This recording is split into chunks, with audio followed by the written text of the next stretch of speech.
Welcome back to this channel. My name is doctor Karnveer Gautam.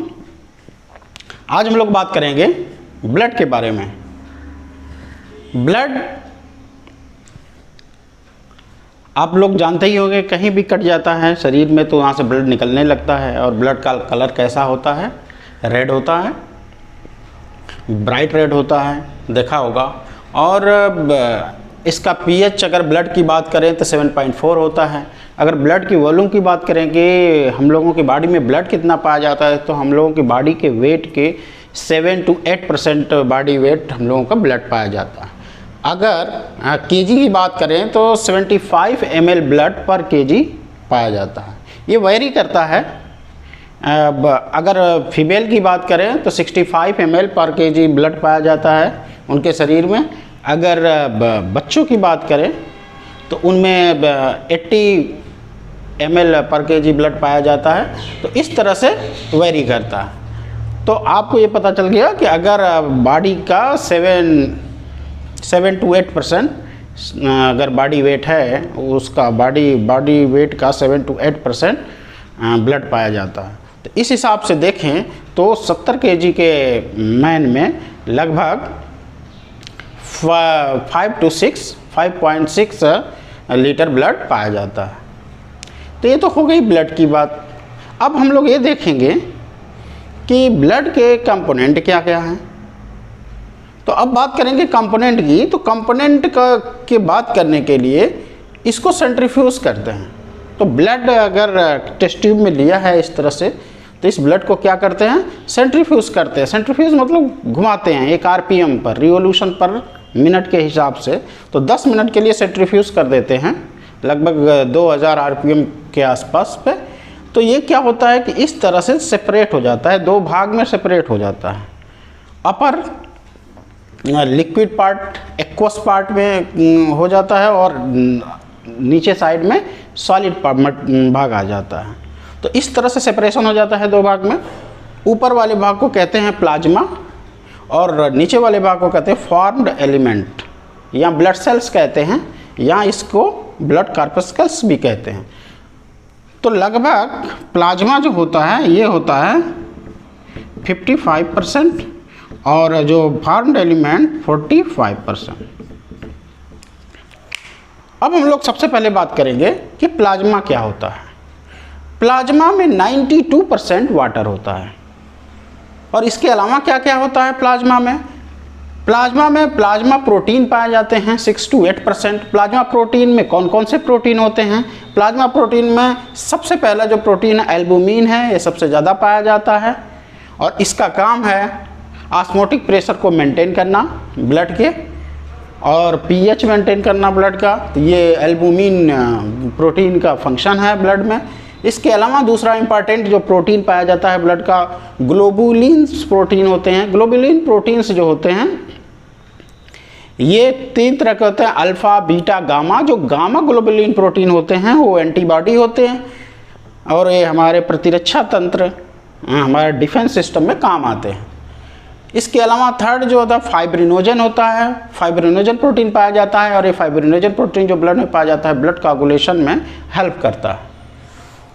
इसके अलावा इसमें ब्लड क्लॉटिंग फैक्टर्स होते हैं और वो ब्लड क्लॉटिंग फैक्टर जब ब्लड क्लॉट करता है तो उसमें हेल्प करते हैं। इसके अलावा इसमें मिनरल होते हैं जैसे sodium ion, potassium ion, phosphate ion, bicarbonate ion, ये सारी चीज़ें इसमें मिलते हैं। इसके बाद न्यूट्रिएंट्स होते हैं। न्यूट्रिएंट्स मीन्स कि जैसे कुछ भी हम लोग खाते हैं, जैसे कार्बोहाइड्रेट खाते हैं तो ग्लूकोज में चेंज हो जाता है, ग्लूकोज पाया जाता है ब्लड में।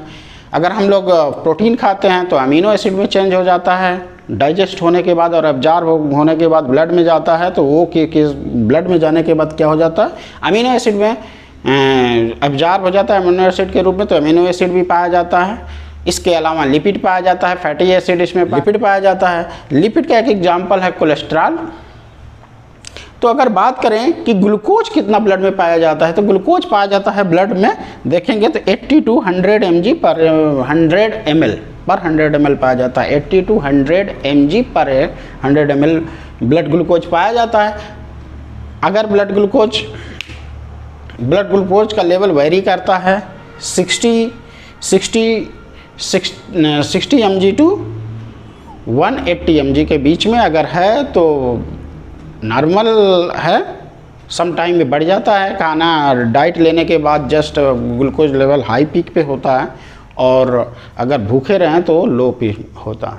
तो अगर भूखे रहते हैं तो 60 mg, और खाने के बाद अगर 1-1.5 घंटे बाद चेक करें तो 180 के अंदर आता है। अगर 180 से ज़्यादा हो जाता है तो उसको यूरिन में शुगर दिखने लगता है, इसको ग्लाइकोसूरिया कहते हैं। और ब्लड ग्लूकोज ब्लड में अगर बढ़ जाता है, बढ़ जाने को कहते हैं हाइपरग्लाइसीमिया। तो हाइपरग्लाइसीमिया भी हो सकता है। इसके अलावा अगर कोलेस्ट्रॉल का लेवल देखें ब्लड में, तो कोलेस्ट्रॉल का लेवल ब्लड में होता है 50 to 80 mg पर 100 ml। 50 to 80 mg पर 100 ml होता है। इसके अलावा एक्सक्रीटरी मटेरियल पाया जाता है जिसमें यूरिया है। यूरिया 70 to 30 mg पर 100 ml ब्लड होता है।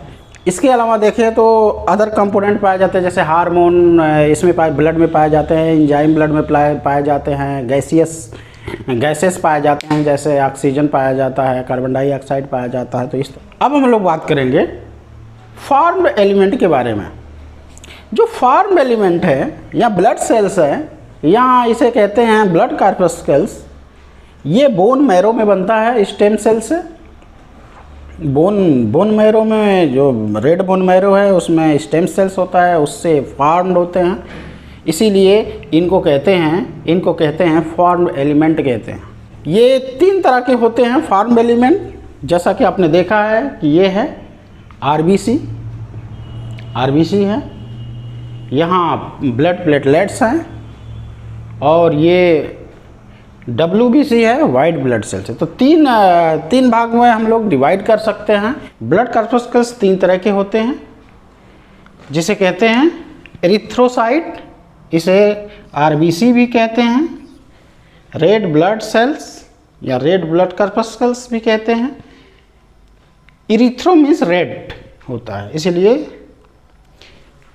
और जो आरबीसी है ये पाया जाता है 50 लाख संख्या में, 50 लाख होता है आरबीसी। इसका फंक्शन होता है transport of oxygen and other respiratory gases. इसमें देखेंगे न्यूक्लियस, तो न्यूक्लियस एब्सेंट होता है आरबीसी में। अगर इसका डायमीटर देखें तो 7.5 माइक्रोमीटर डायमीटर होता है, और इसकी लाइफ स्पान देखें तो 120 डेज होता है। इसी तरह से दूसरा है thrombocytes. Thrombo means related to blood clotting, तो थ्रोम्बोसाइट्स इसीलिए इसका नाम है। इसका दूसरा नाम है प्लेटलेट्स। ब्लड प्लेटलेट्स भी कहते हैं। ब्लड प्लेटलेट्स की संख्या जो होती है 1.5 to 4.5 के लाख के बीच में होती है पर माइक्रोलीटर। 1 माइक्रोलीटर में 1.5 से 4.5 लाख के बीच में होता है। इसका फंक्शन क्या है? Main function help in blood clotting. और जिसमें न्यूक्लियस इसमें भी एब्सेंट होता है, इसमें एब्सेंट होता है थ्रोम्बोसाइट में यानी ब्लड प्लेटलेट्स में। और इसकी साइज होती है 2 to 4 माइक्रोमीटर, और इसका लाइफ स्पान होता है 8 to 12 डेज। इसी तरह से तीसरा बात करेंगे ल्यूकोसाइट। ल्यूको मीन्स वाइट होता है, कलरलेस। ल्यूको मीन्स कलरलेस होता है, तो ल्यूकोसाइट्स कहते हैं, वो इसको कहते हैं WBC, वाइट ब्लड सेल्स या वाइट ब्लड कॉर्पस्कल्स। तो वाइट ब्लड सेल्स कहते हैं, इसे ल्यूकोसाइट्स कहते हैं। अगर इसकी संख्या ब्लड में बढ़ जाती है तो इसे ल्यूकेमिया हो जाता है, रोग, कैंसर हो जाता है, उसे कहते हैं ल्यूकेमिया। तो उसमें WBC की संख्या इंक्रीज हो जाती है। तो ल्यूकोसाइट में वाइट ब्लड सेल्स, और इसकी संख्या कितनी होती है? 1 माइक्रोलीटर ब्लड में इसकी संख्या होती है 7000 से लेकर 8000 के बीच, 8000 के बीच में होता है। इसका मेन फंक्शन क्या है? Protection from infections. इन्फेक्शन से हमें बचाते हैं कौन? Leucocyte, white blood cells. इसमें क्या न्यूक्लियस प्रेजेंट होते हैं कि एब्सेंट होते हैं? इसमें प्रेजेंट होते हैं न्यूक्लियस। और वहीं देखा कि आरबीसी में और थ्रोम्बोसाइट प्लेटलेट्स में एब्सेंट थे न्यूक्लियस, इसमें प्रेजेंट है। न्यूक्लियस। और इनका डायमीटर क्या होता है, 14 to 16 माइक्रोमीटर होता है डायमीटर WBC का। और इनकी लाइफ स्पान होते हैं 10 to 15 डेज। तो ओवरऑल हम देखें तो सबसे अधिक संख्या एरिथ्रोसाइट की होती है, RBC की होती है 50 लाख। उससे कम संख्या होती है 1.5 to 4.5 लाख किसकी, थ्रोम्बोसाइट्स की। उससे कम संख्या, सबसे कम संख्या होती है ल्यूकोसाइट्स की। तो इन तीनों ब्लड सेल में देखें तो ल्यूकोसाइट्स की संख्या सबसे कम होती है, WBC की संख्या सबसे कम होती है और सबसे ज़्यादा RBC की संख्या होती है। कहते हैं कि 40% RBC पाया जाता है ब्लड का। तो ये सबसे अधिक संख्या होती है RBC की। तो एक चीज़ समझ में आ गई, RBC की संख्या सबसे ज़्यादा होती है, यानी एरिथ्रोसाइट की सबसे ज़्यादा होती है संख्या। देन उसके बाद थ्रोम्बोसाइट, देन सबसे कम ल्यूकोसाइट की संख्या नंबर हम लोगों ने फंक्शन की बात कर ली, न्यूक्लियस की बात कर ली कि एरिथ्रोसाइट और थ्रोम्बोसाइट में न्यूक्लियस एब्सेंट होते हैं, लेकिन ल्यूकोसाइट में और WBC में न्यूक्लियस प्रेजेंट होते हैं। डायमीटर की बात किया, डायमीटर सबसे छोटा होता है। डायमीटर जो होता है सबसे छोटा डायमीटर किसका होता है, थ्रोम्बोसाइट्स का होता है। प्लेटलेट्स का डायमीटर 2 to 4 माइक्रोमीटर होता है ओनली। देन उसके बाद 7.5 किसका होता है, RBC का डायमीटर होता है, RBC के सेल्स का।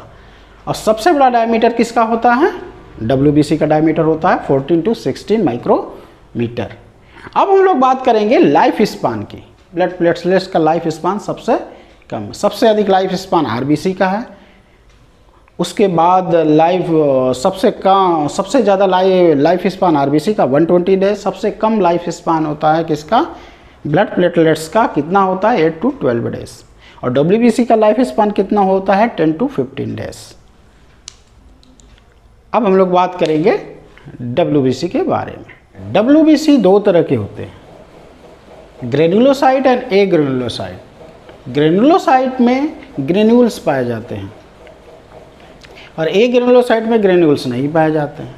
जिसमें ग्रेन्यूल्स पाए जाते हैं वो होते हैं न्यूट्रोफिल्स, बेसोफिल्स, इओसिनोफिल्स। और जिसमें ग्रेन्यूल नहीं पाए जाते हैं वो होते हैं मोनोसाइट एंड लिम्फोसाइट। ग्रेनुलोसाइट में ग्रेन्यूल पाए जाते हैं न्यूट्रोफिल्स, जैसे न्यूट्रोफिल्स, बेसोफिल्स एंड इओसिनोफिल्स।